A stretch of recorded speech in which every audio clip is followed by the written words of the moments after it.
नमस्कार दोस्तों। सरस कहानियाँ में आप सभी का स्वागत है।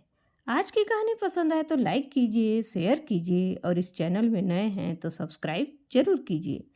तो चलिए सुनते हैं आज की कहानी। प्रिया, आज घर के काम जरा जल्दी जल्दी करो। डाइनिंग टेबल पर दाल गिरी हुई है। तुमने उस पर रखे रात के गिलास नहीं उठाए। अरे, सोफे में नए कवर जल्दी से डालो ना। और हाँ, रामू मिठाई वाले के यहाँ से मिठाई लाया कि नहीं? मिठाई के साथ नमकीन में क्या क्या रहेगा? कुछ तैयारी की है या नहीं? राज ने एक साथ इतने सारे प्रश्न कर डाले। प्रिया उसकी तरफ आश्चर्य से एकटक देखती रह गई। उसने आज तक कभी राज में इतनी फुर्ती नहीं देखी थी। वह तो हर काम को आराम से सोच समझकर पूरी सच्चाई जानने के बाद ही करता था। लेकिन आज उसकी बेटी स्वरा को लड़के वाले देखने आने वाले थे, इसलिए उनकी आवभगत में कोई कमी न रह जाए और इतना अच्छा रिश्ता हाथ से न निकल जाए। क्योंकि लड़का कमाऊ के साथ साथ समझदार भी था, इसलिए वह अधीर हुए जा रहा था। और यह सच्चाई भी है कि माँ बाप अपने बच्चे के भले के लिए हद पार कर जाते हैं। शायद वही राज के साथ भी हो रहा था। वह लड़के वालों के तरफ से इस बार कोई शिकायत बर्दाश्त नहीं कर पाएगा, क्योंकि इसके पहले भी स्वरा के लिए कई रिश्ते आए, लेकिन स्वरा की ऊंचाई कम और रंग गेहुआ होने के कारण अच्छे अच्छे घर के लोगों ने उसे रिजेक्ट कर दिया था। राकेश का परिवार ही अब उसकी आखिरी उम्मीद थी, क्योंकि वह जहां भी अपनी बेटी के रिश्ते की बात चलाता, सभी नाक भाव सिकुड़ने लगते। क्योंकि लगभग 3 साल से राज अपनी बेटी की शादी के लिए वर तलाश रहा था, लेकिन उसके आसपास के एरिया के सभी लोगों को स्वरा के बारे में मालूम हो गया था।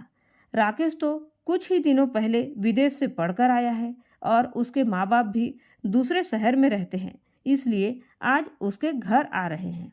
वैसे तो स्वरा मेहंदी, ड्राइंग, पेंटिंग और क्राफ्ट में बहुत ही मशहूर कलाकार है, लेकिन सिर्फ उसकी हाइट और रंग दूध की तरह गोरा न होने के कारण उनके आसपास के एरिया के लोग उसे नापसंद कर दिए थे।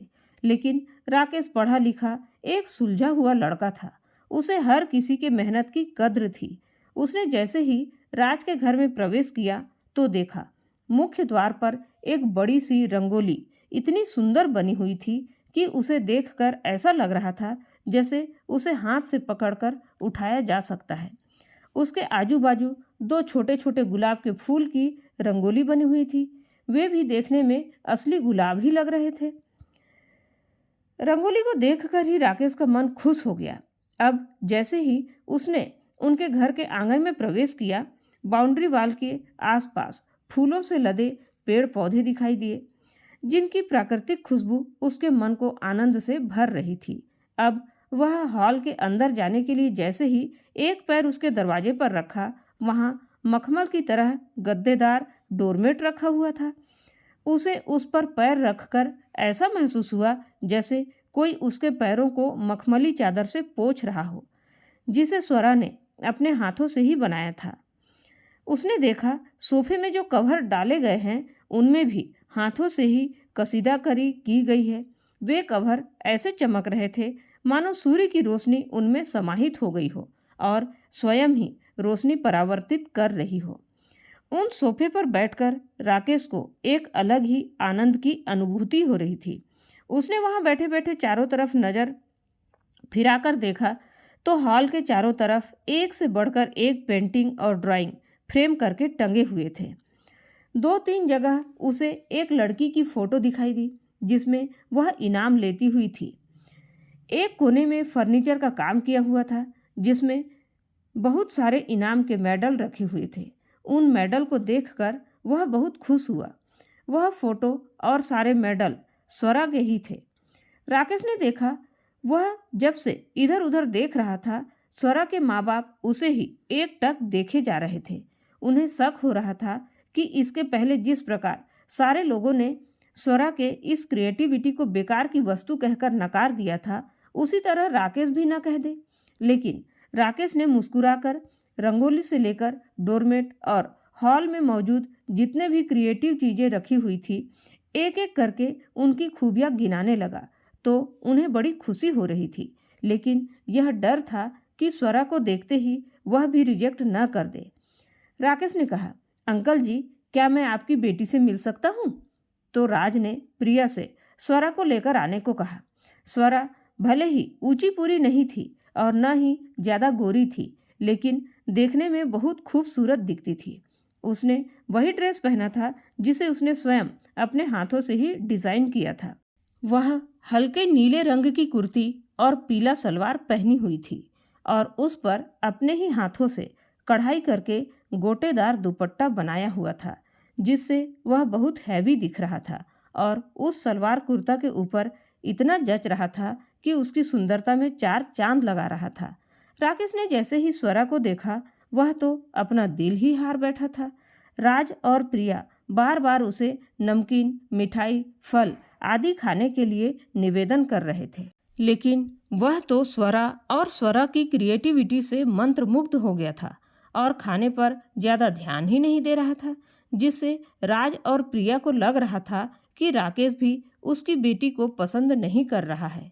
राकेश ने उनके साथ इधर उधर की बातें की और अपना डिसीजन उनकी शादी का रिश्ता लाने वाले शर्मा अंकल को बता देने का कहकर चला गया। शर्मा अंकल भी राकेश के साथ साथ बाहर निकल गए। राकेश स्वरा के घर से निकलकर कब अपने फ्लैट में पहुंच गया उसे पता ही नहीं चला, क्योंकि उस बीच उसे सिर्फ और सिर्फ स्वरा के द्वारा बनाए गए सारी क्रिएटिव चीजें ही उसकी आंखों के सामने नाचते हुए दिख रहे थे। वह जैसे ही अपने मम्मी पापा के पास गया, उसने कहा, माँ, स्वरा आपकी पहले वाली बहू से बिल्कुल अलग है, उसमें उसके एक गुण भी नहीं है। माँ ने जब राकेश की ऐसी बातें सुनी तो वह भी निराश हो गई, क्योंकि जब से उनकी पहली बहू अनन्या ने राकेश को तलाक दिया है, उसे लड़कियों से चिढ़ सी हो गई थी। वो तो शर्मा अंकल और उसके पापा की गहरी मित्रता थी, इसलिए शर्मा अंकल का मान रखने के लिए वह स्वरा के घर चला गया था।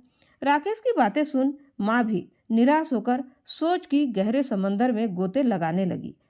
माँ को निराश देख राकेश ने उनकी आंखों के सामने चुटकी बजाते हुए कहा, माँ, आप कहाँ खो गई? मैं सच कह रहा हूँ माँ, आपकी पहले वाली बहू के एक गुण भी नहीं है उसमें, इतनी अच्छी है वो। राकेश की बातें सुन माँ की आंखों में खुशी की चमक तैर गई। उन्होंने उसके बारे में विस्तार से बताने को कहा तो उसने वहां जाने के बाद जो महसूस किया पूरा अक्षरशः बयां कर दिया। राकेश की माँ तो स्वरा की तारीफें सुन फूली नहीं समा रही थी।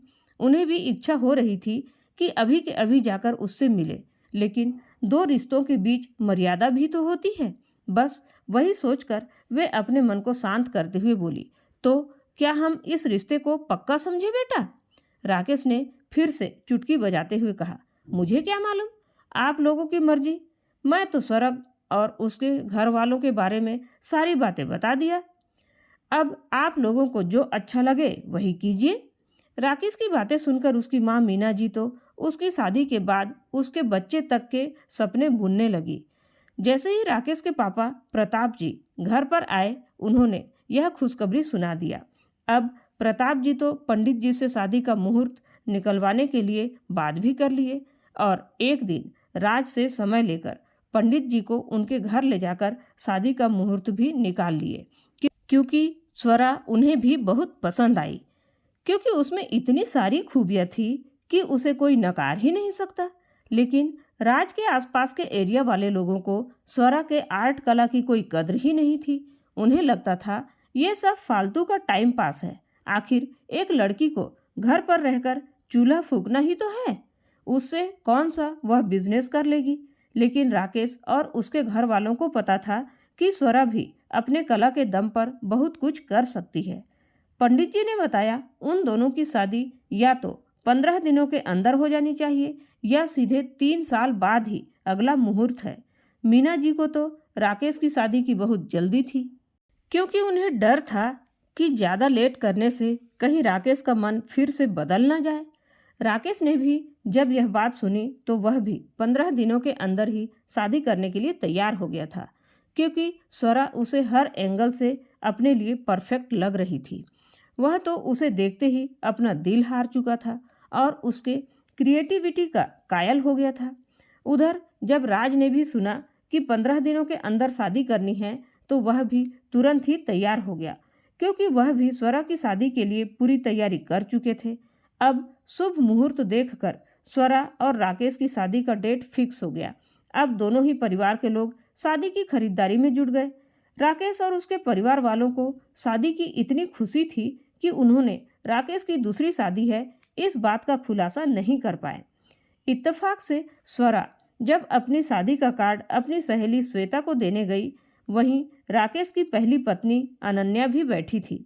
उसने शादी के कार्ड में राकेश और उसके पापा मम्मी का नाम पढ़ा तो वह समझ गई कि राकेश फिर से शादी कर रहा है। वह जल कुकड़ी टाइप की लड़की थी। उसे यह बात हजम नहीं हुई कि राकेश दोबारा शादी करके खुशी से जिंदगी जिए। उसने राकेश के खिलाफ स्वरा को बताना शुरू किया तो शाम के 5 बजे से रात के 9 बज गए। उसने उसे ऐसी उल्टी सीधी बातें बताई कि स्वरा को राकेश से नफरत सी होने लगी। उसने उसे बताया कि राकेश बहुत ही लालची इंसान है। उसने तुम्हारी कला को देखकर ही तुमसे शादी करना स्वीकार किया होगा, क्योंकि तुम जो कुछ कर सकती हो उसकी कीमत वे लोग जानते हैं। तुम्हारे हाथों में तो लक्ष्मी बसी हुई है। तुम्हारी एक एक पेंटिंग तो कई लाखों रुपए में हाथों हाथ बिक जाएगी, और जब तुम उन्हें पैसे देने से इनकार करोगी तो वह तुम्हें मारेगा, पीटेगा, पेट भर खाना नहीं देगा। और हाँ, देखना, जानबूझकर वह तुम्हें कभी माँ नहीं बनने देगा। अगर भगवान ने तुम्हारी सुन भी ली तो वह उसे रखने नहीं देगा, क्योंकि जब चाहे तब तुम्हें तुम्हारी औकात दिखाता रहेगा और याद दिलाता रहेगा कि तुम कितने छोटे शहर और छोटे परिवार से ताल्लुक़ रखती हो। उसने यह भी बताया कि उसका कई लड़कियों से अफेयर है। वह तो अपना मन बहलाने के लिए शादियां करता है, और अगर थोड़ी सी भी ऊंची आवाज़ में उससे बात करो तो बेरहमी से मारता पीटता भी है। क्योंकि यही सब उसने मेरे साथ भी किया था। मैंने तो तुम्हें सावधान करके अपना फर्ज निभाया है। आगे तुम जानो, तुम्हारी मर्जी। उससे शादी करो या ना करो। अनन्या की एक एक बातें स्वरा को तीर की भांति उसके दिल में चुभ रही थी, क्योंकि राकेश देखने में तो वैसा नहीं दिखता था, इसलिए वह उसकी बातों पर विश्वास भी नहीं कर पा रही थी। लेकिन उसने सोचा, क्या पता बात सच भी हो सकती है, क्योंकि वे लोग बहुत दूर रहते हैं, इसलिए उनके बारे में कोई जानकारी भी तो नहीं है। स्वरा के मन में राकेश के विरुद्ध कड़वाहट का बीज बोकर अनन्या तो मन ही मन बहुत खुश हो रही थी, लेकिन स्वरा की तो मानो दुनिया ही पलट गई थी। उसे समझ में नहीं आ रहा था कि वह क्या करे। उसकी आंखों से आंसू रुकने का नाम ही नहीं ले रहे थे। वह रोती धोती बदहवास सी अपने घर पहुंची और अपने कमरे में जाकर अंदर से दरवाज़ा बंद कर लिया और फूट फूट कर रोने लगी। प्रिया ने जब बेटी को रोता देखा तो वह उसे आवाज़ लगाती रही, बेटी दरवाज़ा खोलो, बेटी दरवाज़ा खोलो, क्या बात हो गई जो इतना रो रही हो? लेकिन स्वरा के मुंह से आवाज़ ही नहीं निकल रहा था। जब स्वरा ने दरवाज़ा खोला ही नहीं तो प्रिया ने राज को फ़ोन करके बुलाया। राज ने आकर प्रिया से कहा, बेटा क्या बात है, तुम मुझे बताओ, मैं तुम्हारे हर दुख सुख में तुम्हारे साथ हूँ। तब बड़ी मुश्किल से स्वरा ने दरवाज़ा खोला और अपने पापा से लिपटकर रोते हुए सारी बातें बता दिया जो अनन्या ने उसे बताया था। राज बहुत ही समझदार और अनुभवी आदमी थे। उन्होंने स्वरा से कहा, तुम शांत रहो बेटा, मैं अपने स्तर से सच्चाई का पता लगाता हूँ। शादी के सिर्फ 2 ही दिन बचे थे। राज ने सोचा, हो सकता है राकेश से बदला लेने के लिए अनन्या ने झूठ बोला होगा। उसने सीधे उस वकील से संपर्क किया जिसने उन दोनों का तलाक करवाया था। वकील ने शुरू में तो राज को किसी का पर्सनल बात बताने के लिए मना कर दिया, लेकिन जब राज ने रिक्वेस्ट किया कि उसकी बेटी की जिंदगी का सवाल है तो वकील को उस पर दया आ गई और उन्होंने राज को सारी सच्चाई बता दी कि अनन्या ने जितनी बातें राकेश के बारे में बताई थी, वास्तव में वह सारी गलतियां उसने स्वयं की थी और राकेश का नाम खराब कर रही थी। राज ने जब यह सारी बातें स्वरा को बताया तो उसे अपने आप पर शर्मिंदगी महसूस हो रही थी कि उसने राकेश जैसे भोले भाले इंसान पर थोड़ा सा भी विश्वास नहीं किया। उसने अपने मम्मी पापा से माफ़ी मांगा और फिर से शादी की तैयारियों में जुट गई। उधर अनन्या को बेसब्री से इंतजार था कि उसे कब यह खुशखबरी सुनने को मिलेगा कि राकेश की दूसरी शादी भी टूट गई, लेकिन ऐसा कुछ नहीं हुआ। अब शादी के दिन स्वरा की सहेली श्वेता जब उसके घर गई तो उसके साथ अनन्या भी गई हुई थी, वह भी पूरी तैयारी के साथ कि वह जैसे ही दोनों के लग्न की बारी आएगी तभी अचानक से राकेश के सामने आकर वह सारी बातें कहेगी जो उसने स्वरा को बताया था। उधर स्वरा ने भी मन ही मन तैयारी कर लिया था कि अनन्या को क्या जवाब देना है। अनन्या को अब इंतजार था राकेश के बारात आने की। राकेश को फिर से दूल्हा के रूप में इतना खुश देख अनन्या अंदर ही अंदर जल भून रही थी और मन ही मन बड़बड़ा रही थी, खुश हो लो बच्चू, बस कुछ ही घंटे और फिर तुम्हारी खुशियों में पानी फेरने के लिए पूरी तैयारी के साथ आई हूँ। क्योंकि ये स्वरा तो मूर्ख है, इसे इतना समझाया, उल्टी सीधी पट्टी पढ़ाया, लेकिन पता नहीं यह किस मिट्टी की बनी है, इसे कोई फर्क ही नहीं पड़ा। या तो ये लड़की नादान है या कुछ समझना ही नहीं चाहती। यह राकेश के साथ शादी करने के लिए क्यों तैयार हो गई? यही सब सोचते हुए वह कसमकस में थी कि राकेश की बारात द्वार पर आ गई। आतिशबाजियां होने लगी, द्वार पूजन हो गया और दूल्हा स्टेज पर भी चला गया। उसने देखा स्वरा भी स्टेज पर जा चुकी है। उन दोनों के हाथों में वरमाला भी है। उन्होंने जैसे ही वरमाला एक दूसरे को डाला, वह उन दोनों के बीच में जाकर खड़ी हो गई। राकेश अवाक बूत बना उसे देख रहा था। वह जोर जोर से चिल्लाकर कहने लगी, ये लोग झूठे और मक्कार हैं। इनकी पहले से शादी हो चुकी थी और अब दूसरी शादी कर रहे हैं। राकेश, तुम और कितनी लड़कियों की जिंदगी बर्बाद करोगे? किस किस का फायदा उठाओगे? शादी में आए सभी लोग उसकी बातें सुनकर कानाफूसी करने लगे। अरे, राज ने लड़के के बारे में अच्छी तरह से जांच पड़ताल नहीं किया था क्या, जो अपनी कुंवारी बेटी की तलाकशुदा आदमी के साथ शादी कर रहा है? या फिर उसके धन दौलत को देखकर फिसल गया? लोगों की बातों ने अनन्या को और हिम्मत दिया। उसने अपने हाथों को आगे किया और दिखाते हुए बोली, देखिए आप लोग, इसने मुझे इतना मारा था कि निशान अभी तक हैं। सभी लोगों को अनन्या के प्रति सहानुभूति होने लगी। उन्होंने उसे अच्छी और राकेश के साथ साथ स्वरा के पिता को भी गलत ठहराने लगे। तभी स्वरा ने जोर से चिल्लाकर कहा, बस, अब बस भी करिए आप लोग। इस मक्कार की बातों पर कोई ध्यान मत दीजिए, क्योंकि यही गद्दार है और इन पर झूठे इल्जाम लगा रही है।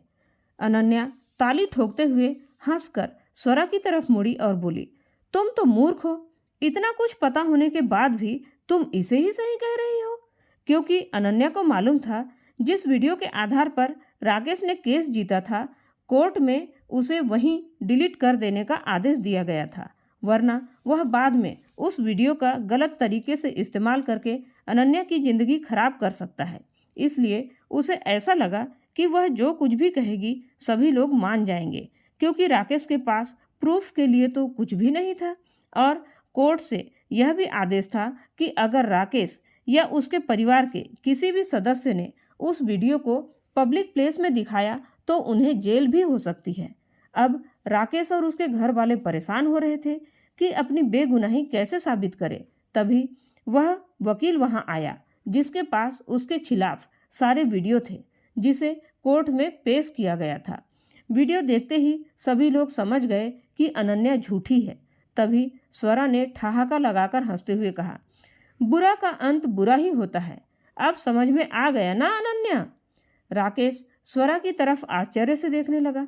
तब स्वरा ने सभी के सामने वह सारी बातें बता दिया जो अनन्या ने उसे बताया था और उसके पिता ने कितनी समझदारी से वकील के माध्यम से उस केस को हैंडल किया था, वरना वह भी अनन्या की बातों में आकर राकेश से रिश्ता तोड़ देना चाहती थी। अनन्या तो राकेश का मुंह काला करने आई थी, लेकिन वहां से अपना ही मुंह काला करके चुपचाप नीचे सिर करके चली गई। सच में दोस्तों, जरूरी नहीं कि हर समय लड़का ही गलत होता है। और लोग कहते हैं पहली शादी में जो सुख नहीं मिला वह दूसरी शादी में भी नहीं मिलेगा। तो हमेशा ही ऐसा नहीं होता। कभी कभी समय हमारा इम्तिहान भी लेता है।